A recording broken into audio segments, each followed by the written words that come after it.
ጠቢቡ ምን አለ መሰላችሁ ወይም ሰባኪው ምሳሌ መጽሐፍ ምዕራፍ 25 ቁጥር 19 ላይ እንደዚህ ይላል። በመከራ ጊዜ በወስላታ ሰው ላይ መተማመን በተበላሸ ጥርስና በሰለለ እግር ላይ እንደመታመን ነው ይላል። ወገኖቼ መቼ በመከራ ቀን በወስላታ ሰው ላይ መተማመን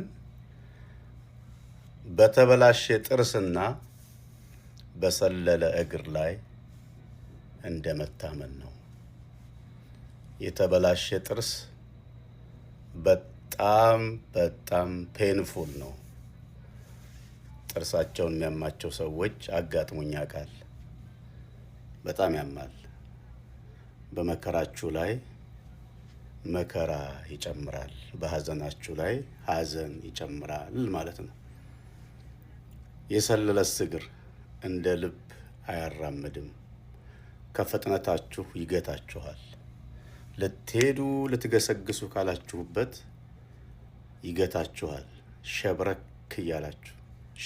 እያላችሁ የሚያዩዋችሁ ሁሉ ጎደሎ እንደሆናችሁ እያዩ ማለት ነው። የሚጎላችሁ ነገር እንዳለ እያዩ ሸብረክ እያላችሁ እንድትሄዱ ያደርጋል። ማን ነው እንደዛ የሚያደርገው? በመከራ ጊዜ በወስላታ ሰው ላይ መታመን በተበላሸ ጥርስና በሰለለ እግር ላይ እንደመታመን ነው። ምሳሌ 5:19 የአገሬ ልጆች ብትታመኑ ከመከራ ሊያወጣ በሚችል በእግዚአብሔር ታመኑ። ብትደገፉ ከችግራችሁ ሊያወጣ በሚችል በእግዚአብሔርና በእግዚአብሔር ላይ ብቻ ታመኑ።